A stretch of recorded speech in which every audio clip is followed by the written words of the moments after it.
chị ơi, cậu này là ai đấy? Tôi thấy cậu này nghi lắm nhá. Nếu mà cậu là xe ôm thì cậu cũng bỏ khẩu trang ra xem nào. Thế nha, anh bỏ khẩu trang ra. Làm gì ấy? Anh làm cái gì đây? Bỏ khẩu trang ra đi. Này nhá. Anh Anh không được làm như thế đâu nhá. Tôi gì nhìn cậu này quen lắm, nhìn giống như trước đồng bọn của Pan sao ấy. Pan như này thì tôi chả quen hai chân Pan cả đâu. Xe ôm gì mà lấy la lên nút này. Đến lúc đầu người ta vẫn bình thường đây, vẫn đây bình thường đây. Hai cậu kia. Thế nữa là bị hiểm. Chắc không phải xe ôm đâu, hay là anh người đấy đang hoàn thiện gì đấy thôi. Chắc chị với lại cậu ấy đang có thông đồng, có mục đích gì đấy rồi.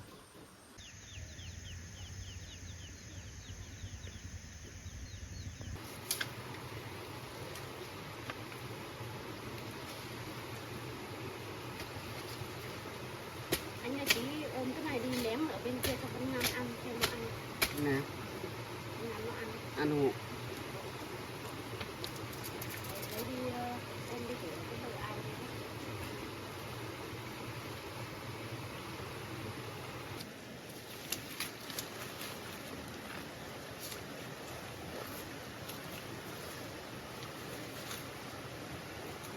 Rồi hết này ra để lấy củi không?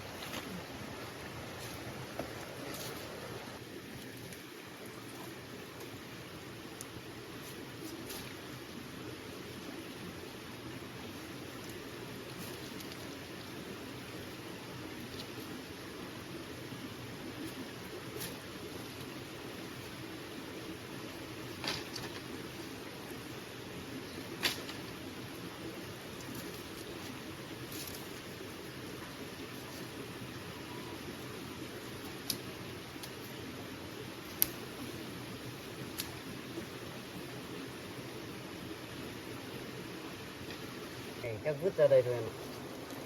Mang đi ra đấy biết gà có ăn không, tí để phải dọn.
Em ơi, trời lại mưa này chắc tí không đi lấy được chấu đốt đâu.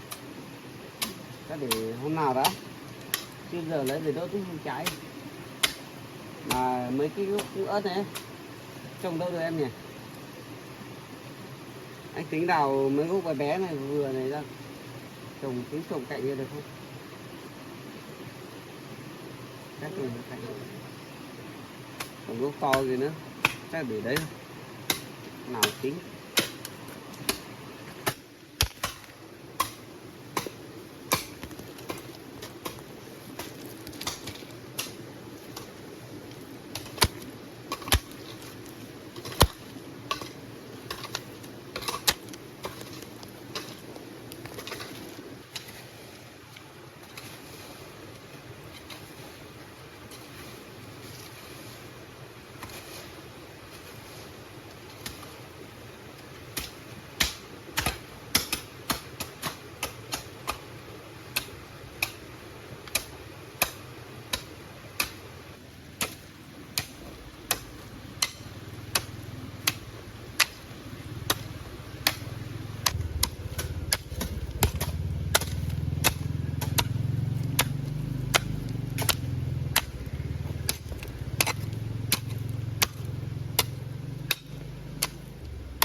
cái vườn này cái con phá hết trồng rau mới à?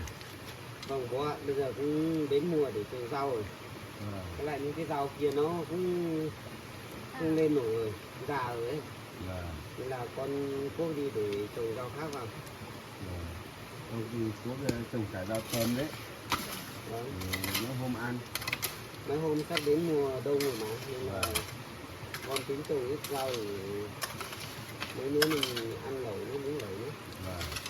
Cứ xuống trồng thế đớt lên. Không là để trồng được. Con đang thế lên này. Còn đang vướng cuốc ớt kia nữa. Không cuốc ớt này để lại thôi. Cái cuốc lấy đi trồng cái khác sợ nó không sống nữa. Nhưng mà sợ nó chết. Cái cuốc đi trồng bên dưới kia cũng được. Cuốc trồng cái dưới kia bên xuống này thì cuốc tế lại không để trồng rau. Trồng các thứ để mấy hôm ăn. Trời mưa cái này sao không các con không đổi mũ áo? Trời cũng hơi mưa to đấy. Bình thường mà bố. Trời không đổi mũ vào sợ ốm đấy. Sao rồi bố ạ? Con lương cũng đi không có nào. Con phải làm tí. Mà trời mưa này bố vào nhà đi. Mưa lắm. Thì các con cứ làm đi, thế đỡ lên. Thế tí bố ra ngoài có chút việc. Thì tí nếu vợ Quy đến thì các con có tiền đừng có cho nhé. Vợ chồng con biết rồi. Mà trời cũng đang mưa đấy. Bố ra ngoài bố nhớ máu mưa vào. Không thì đi tí lại ướt hết. Chồng con làm ở nhà này thì tí mưa to thì còn đi vào trú mưa được. Bố đang đi đường mà mưa to thì không có chỗ được trú đâu. Nếu con trời mưa thì tí mưa to thì các con cứ vào nhà đi nhé. Vâng bố ạ. Nếu thì bố ra ngoài kia đi tới chỗ bố mua tới rồi. Vâng bố nếu thế bố cứ đi đi. Vâng. Chồng con làm lúc nó cũng xong giờ mà. Vâng. Nhưng thứ này cũng còn có nhiều được thế đấy. Đủ mà làm đấy. Vâng. Để bố cứ đi đi. Vâng.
Anh nhờ bác mua.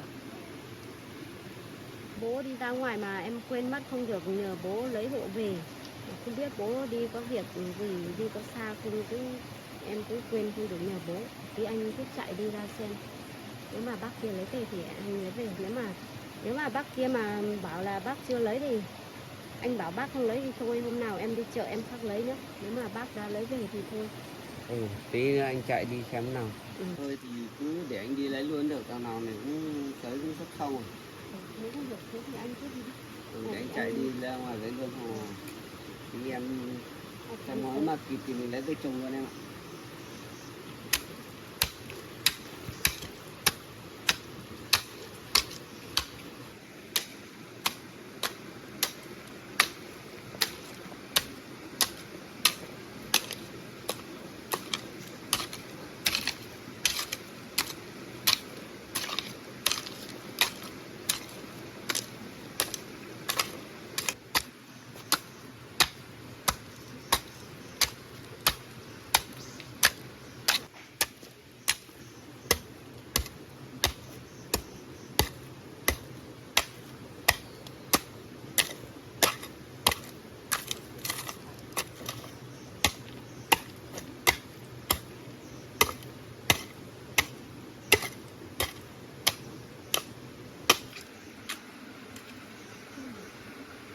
Gốc ớt này bố trồng đẹp rồi đấy. Mà giờ nó đang sai quả nhé. Chắc là không đào đi nhé. Đào đi sợ là nó mưa nó hỏng, nó không còn ra quả nữa thì biết nó trồng bao nhiêu thời gian mới ra quả rồi. Mà nó đang xanh đẹp nữa. Ở đây thì dối thật nhưng mà chắc là không đào đi. Mà mình gieo cái thứ này cũng rộng này.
Này nhá, vào phải đòi được tiền nhá. Đòi thế à? Làm hết cách rồi đấy. Tôi bảo cô ở đấy cứ làm theo cách của tôi. Vào phải từ từ, thuyết phục từ từ thôi. Không phải vào ở đây nói nó trò. Cách của anh nói không có được rồi. Tí vào này phải bảo là Quy nó đi làm khó khăn rồi. Giờ có tiền thì bảo bố nó có tiền giúp đỡ mới được. Chưa gì cứ vào đòi tiền và nó lấy tiền đi đòi thế nào được, phải bảo nó gặp khó khăn. Nhưng mà cái nhà đấy dai lắm. Cũng hết cách rồi. Cách cái gì mà ngu không biết nói. Vào cũng nói nhiều lắm chứ. Nói nhiều Họ không đề bằng phòng là lắm ấy. cô nói nhiều nhưng mà cô không bằng là biết cách kiểu. Cô nói cái kiểu cứ vào đòi ầm lên ai cho cô được. Phải đòi mạnh như thế người ta mới cho. Đòi mạnh thế nó nghi ngờ bây giờ chưa. Cái này cô phải đánh vào tâm lý. Tôi phải biết là bây giờ ông Quy ông lâu rồi nó không về nhà đúng không. Cô phải bảo là bây giờ nó khó khăn như thế này, nó cần gấp cái số tiền đấy thì mới được chứ. Cô cứ vào cô bảo anh lấy tiền không bỏ đi, thế thì mà ai cho cô được. Bây giờ nó lấy tiền đi thì đấy là việc của nó chứ không phải việc của gia đình của họ đâu. Ý nữa, cô vào trong kia cô phải bảo là xin lỗi gia đình đàng hoàng, hôm nay đến cô đừng lấy tiền đấy. Để cô vào cô xin lỗi gia đình, cô bảo hôm trước là con sai đấy, hôm nay đến xin lỗi đấy, để từ từ mình mới tiếp cận được. Bây giờ cô đùng một cái 2 hôm hay 3 hôm cô đòi liên tục thế này là người ta nó mất thiện cảm rồi, nó không cho đâu. Bây giờ cô phải lấy lòng tin của ông bố kia kìa, cô biết chưa? Ông già đấy á? Ừ đấy, phải lấy lòng tin đấy, ông đấy thương con ông đấy mới cho tiền chứ, thấy chưa? Nhưng mà hai vợ chồng trẻ kia khó lắm. Vợ chồng trẻ đấy mặc xác lắm. Bây giờ quan trọng là cái ông gì kìa, ông bố của Quy kìa, thì hai vợ chồng trẻ kia thì có liên quan gì vào đấy. Nhưng mà em thấy cái nhà đấy không có tiền đâu anh ạ. Nghèo lắm. Sao cô biết không có tiền? Cô nhìn kia kìa, Nhà bé thế.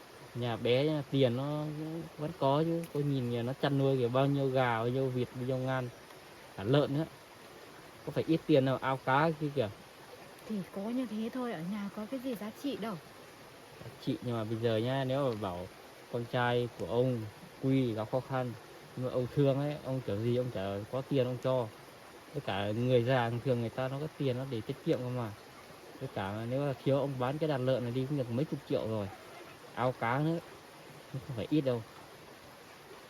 Ông già đấy em nghĩ thương con chắc cũng dễ thôi. Nhưng mà hai vợ chồng kia, quan trọng hai vợ chồng kia thôi. Đã bảo bây giờ không quan trọng hai vợ chồng kia, bây giờ cô cứ nghe đây theo lời của tôi đi. Nhưng mà Nói ông cô già cứ cái kia nhầm thế nào nhỉ? nghe Thế này lời nó không hai được vợ đấy. chồng đấy. chồng đấy thì kệ, nói chung là cô cứ vào cô cứ xin lỗi, hôm nay cứ xin lỗi một câu họ đã, bây giờ dần dần mình mới khác được. Từ nãy tôi nói thế hiểu chưa, biết chưa? Thế bây giờ vào đi. Mà hay là anh vào cùng em đi. Cô thế nào nhỉ, tôi vào cái mặt lộ hết à? Em sợ vào đấy em không biết nói chứ. Nói cái gì bây giờ vào đến xin lỗi họ một câu, bảo nó tha thứ để cho nó không nghi ngờ được chứ. Đi vào đi, vào trong đấy.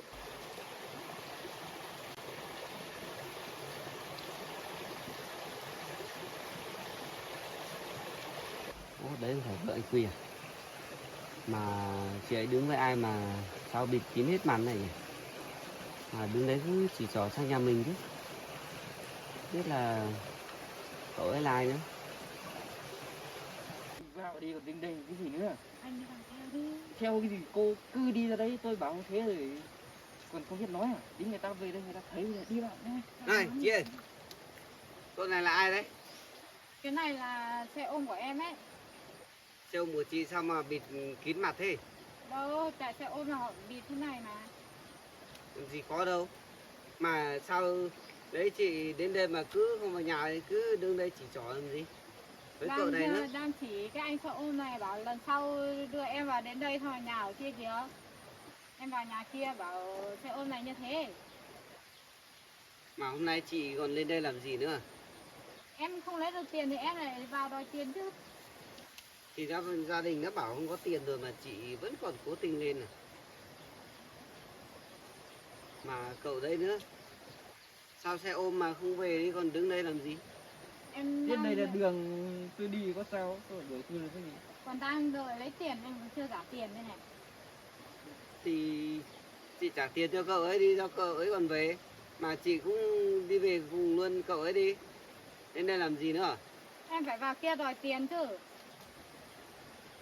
Đã bảo là gia đình không nợ gì chị rồi, chị còn lên đây làm gì?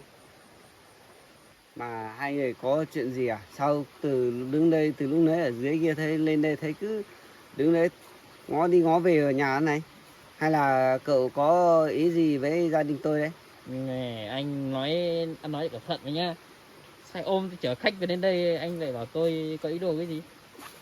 Chở khách gì đến đây thì cậu cũng phải về chứ, cậu cứ ngó sang nhà tôi sao mà tôi biết cậu là người tốt hay người xấu? Thế tôi ngó vào nhà anh à? Anh thấy tôi ngó nhà anh không? Tôi đứng đây từ nay đến giờ nhá. Thì cậu với chị cứ đứng đây thì cứ thập thò thụt thế này thì ai mà chả nghi. Mà anh bảo là anh là xe ôm của chị, thế xe của anh đâu? Xe ở xe đường trơn này tôi để ngoài rồi. Ở ngoài gì? Tôi vừa đi ra ngoài làng cho về có thấy con xe nào ở đấy đâu. Mà anh hỏi tôi thế làm cái gì? Tôi thì có- nghi lắm nha. Tôi chả làm cái gì hết cả, tôi chỉ chở khách đến đây rồi. Sao anh cứ bắt để anh xe ôm này thế? Anh xe ôm này liên quan đến gì đâu? Bắt bẻ gì, hai người cứ thật to này thấy nghi lắm rồi nhá.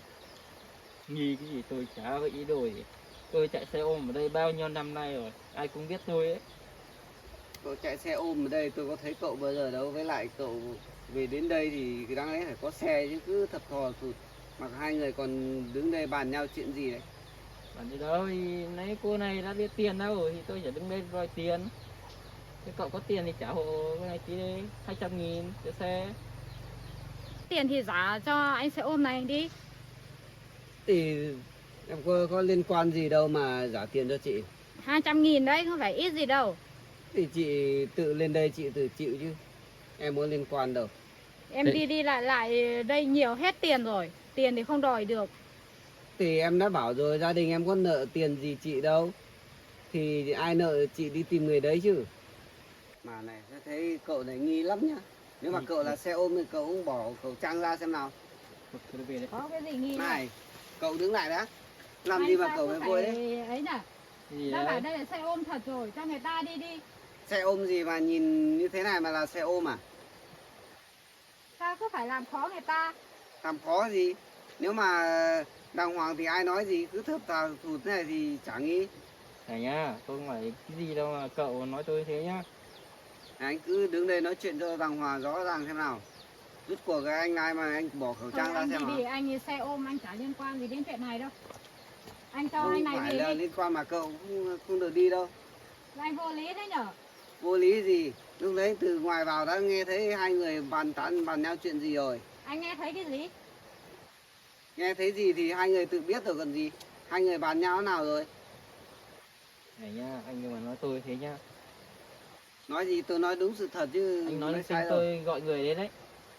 Thì anh cứ gọi đi hay là để tôi gọi công an xuống. Ôi. Thì hai người cứ lén la lén lút này làm sao mà được. Thôi tránh nha, tôi về đi. Anh đi về đi lấy xe đi.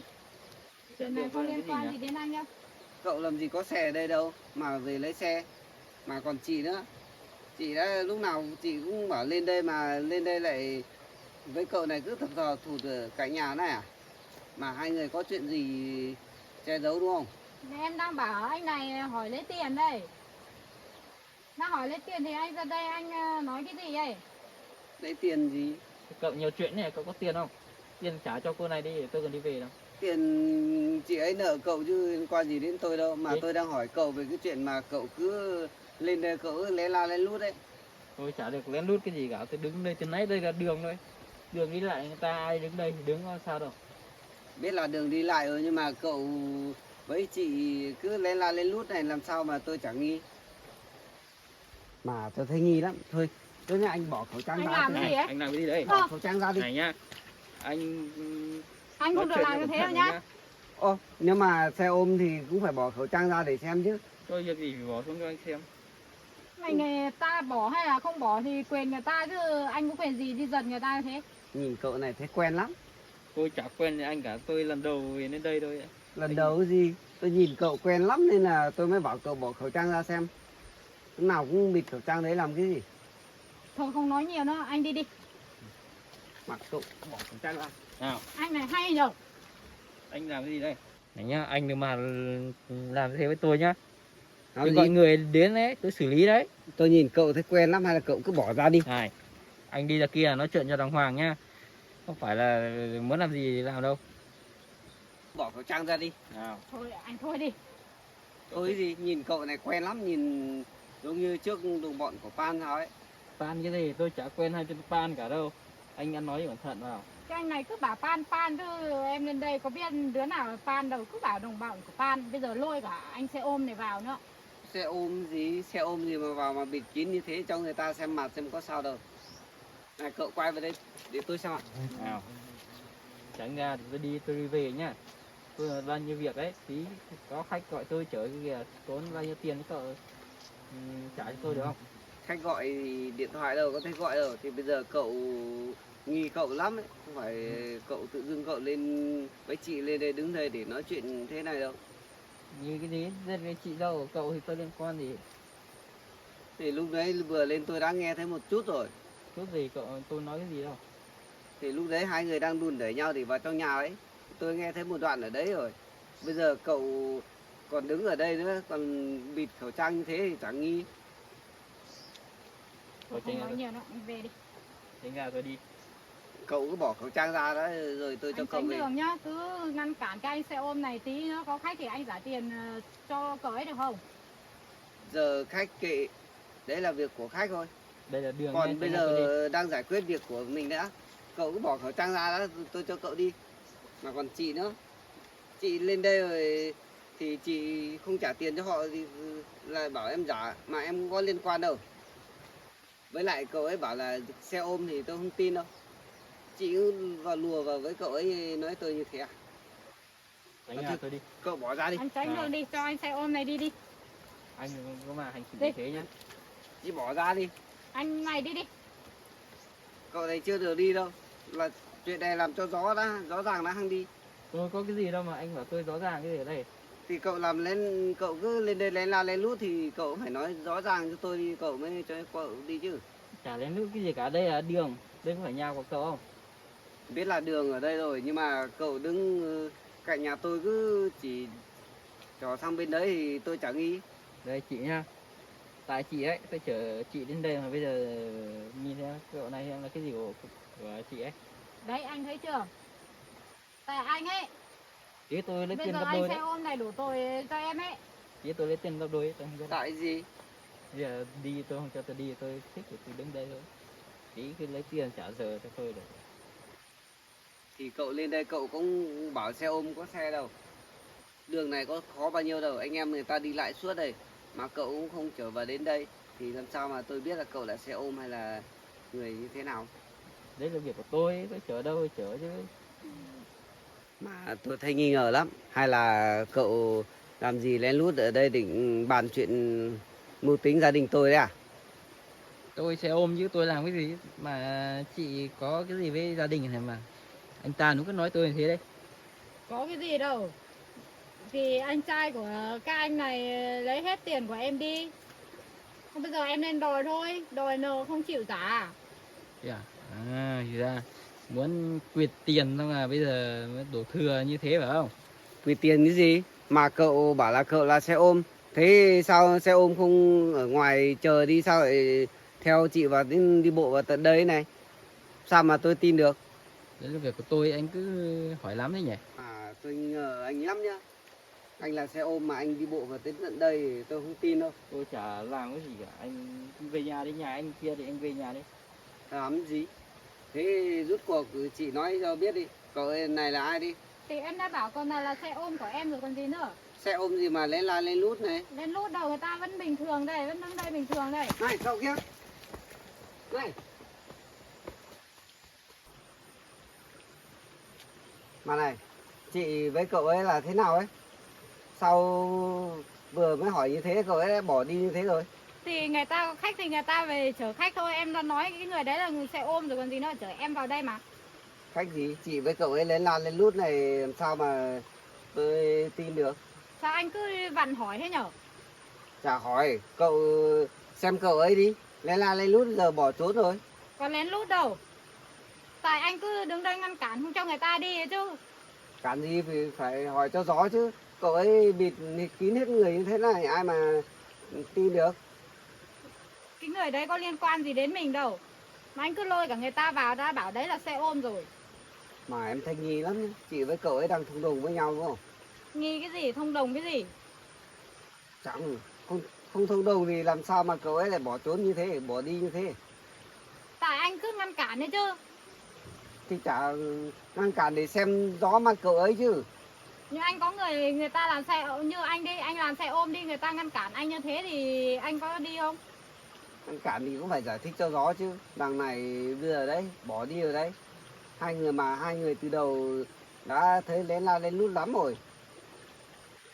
Anh nhá, tôi đã không đòi tiền anh thì thôi mà bây giờ anh lại vu khống tôi như thế à? Vu khống gì? Đây là sự thật thì còn gì nữa.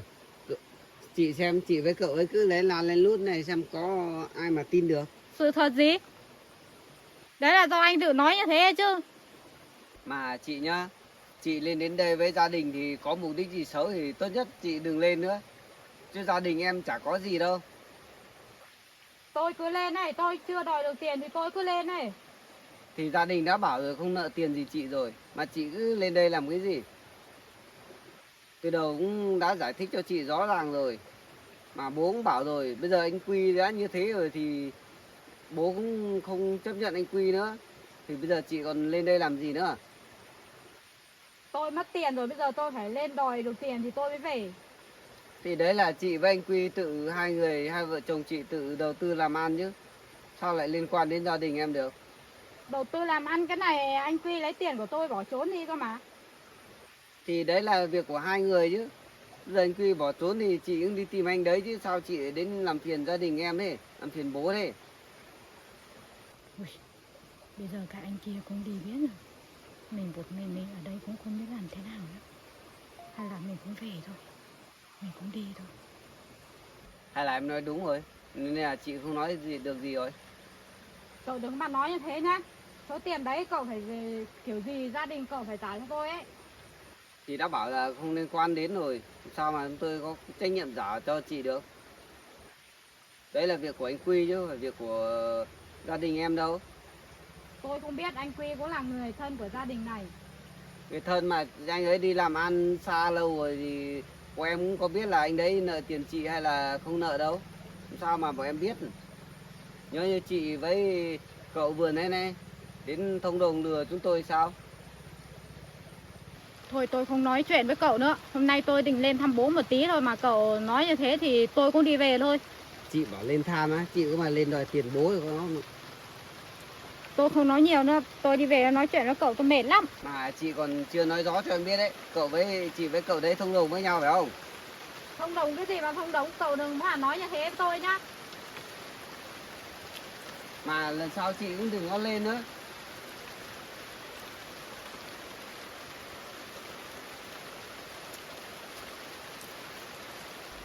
Mà thế, tí nữa là bị phát hiện rồi. Một thằng chuồn thôi.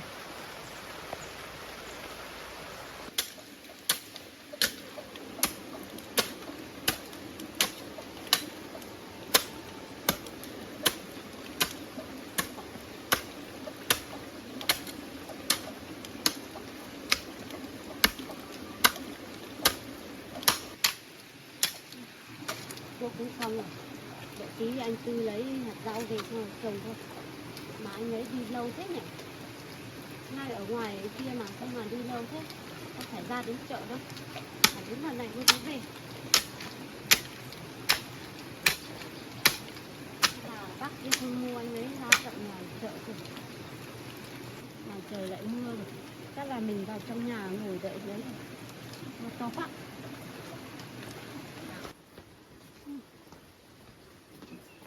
Trời gì hôm nay cứ mưa không này.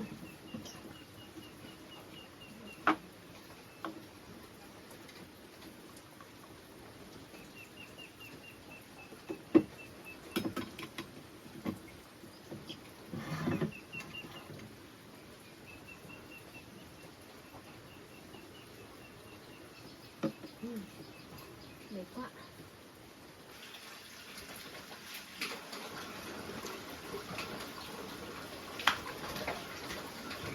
Mệt à? Mà anh cứ có nghiêng cái gì đấy? Sao anh để đi? Hạt thôi phải không? Thôi.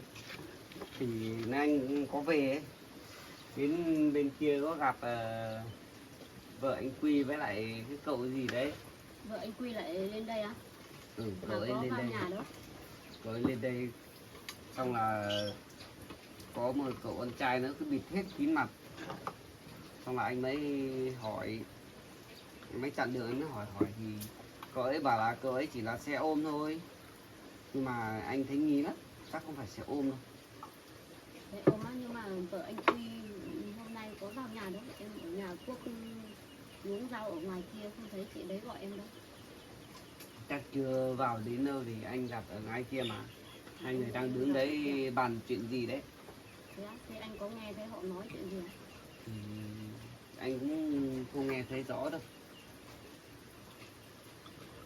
Thì anh cứ tưởng là chị ấy lại lên đây đòi tiền, lên đến đấy gặp anh thì chị ấy lại thấy qua về rồi. Nói chuyện với anh một lúc không chị ấy về luôn. Thế á? Hôm nay sao chị đấy lại lên lại không vào nhà lại về luôn? Mà anh thấy nghi ngờ lắm. Chị đối với anh cái cậu đấy đang thúng đồng chuyện gì sao ấy. Thế à?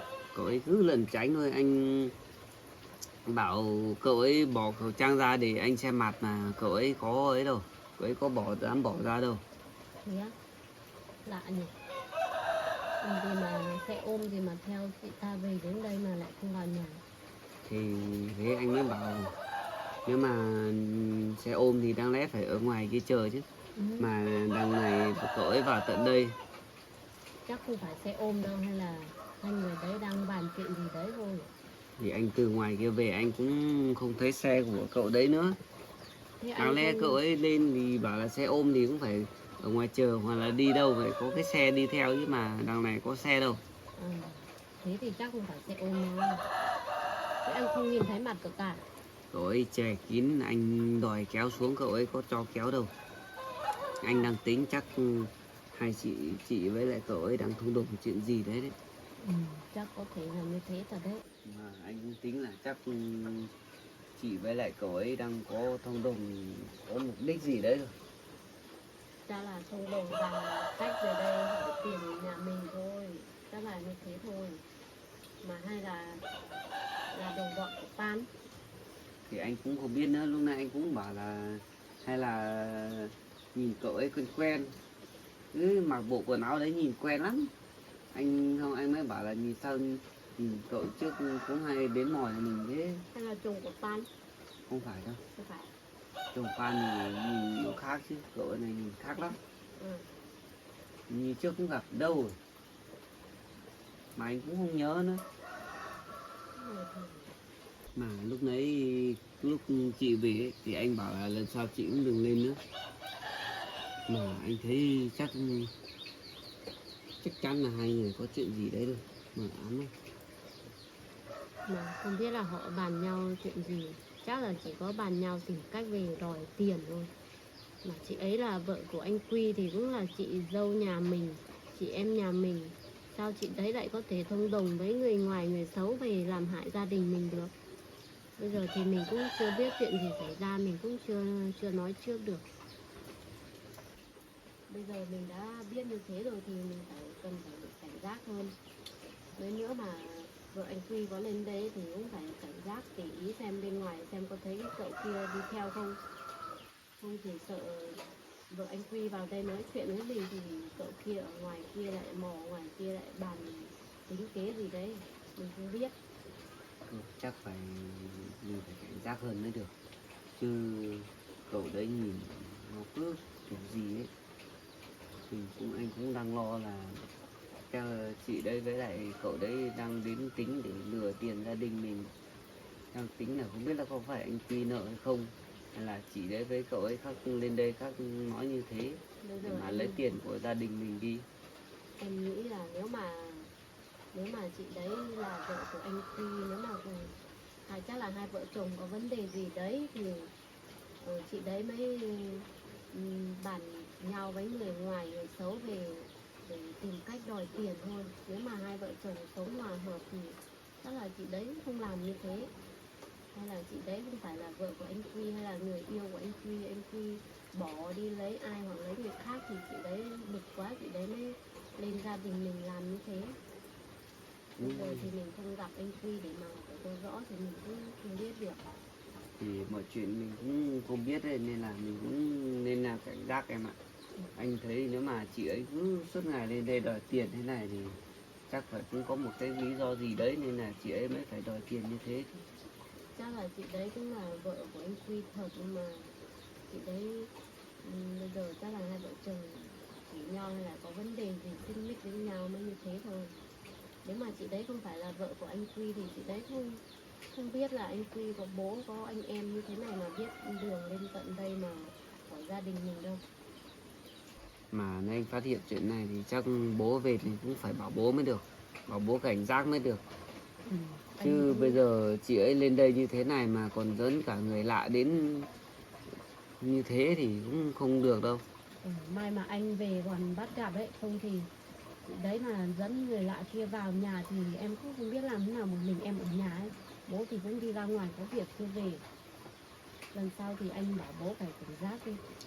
Mà anh tính chắc chị ấy với cậu ấy đang âm mưu để lấy tiền của mình rồi. Thì Chứ chắc nếu chắn là không như thì thế rồi. Vì hai người đấy bàn nhau cơ mà. nếu không thì cậu ấy cũng lên đây thì nếu cậu ấy có việc khác thì cậu ấy cũng không lên đến đây như thế đâu. Mà với chị đấy còn đứng đấy còn nói chuyện nữa chứ. Đến anh về thấy thì cậu ấy cứ lên la lên lút muốn rời đi thôi. Thảo nào anh về anh còn nói chuyện với hai người đấy mới lâu thế. Em ở nhà em thuốc không uống, em bảo là anh đi lâu thế, ở ngoài này kia ngoài kia mà anh đi lâu mãi chẳng thấy về. Mà có thừa tiền không? Có Còn tiền gì đấy không? thừa một ít mà. Thì lúc nãy anh tính, lúc đầu anh cũng tính đi xe máy mà đường trơn quá nên là anh đi bộ thôi, trời đang mưa nữa. Cái đường này cũng trơn nữa, đi bộ để cho nó an toàn hơn thôi. Mà cái dụ uống rau đấy liệu có đủ trồng không? Có 2 gói à? 2 gói nếu mà không đủ thì hôm nào em đi ra chợ bán rau em lại mua thêm. Cái này mình cứ lấy đi trồng trước thôi. Bây giờ thì lúc nãy mưa ấy, em mới vào đây ngồi. Giờ chắc cạnh mưa chắc là đi trồng rồi. Mà trời thì lúc nắng lúc mưa khó chịu rồi đấy. Trời mưa Đấy nhưng mà rõ oi ràng lắm. anh đang đi về đến ngoài đấy thì trời đang rõ là tạnh mưa mà đi một lúc là thấy mưa phùn về. Mà thôi vợ chồng mình xem rau kia thì đem đi trồng đi, Mấy nữa nó còn lên. Thế thì trồng Nếu mà không đủ thì còn phải đi mua nữa. 2 gói xe chắc trồng được cái chỗ bên dưới thôi. Bên trên thì chắc không đủ. Bên trên mai chắc là em trồng ít đỗ cũng được.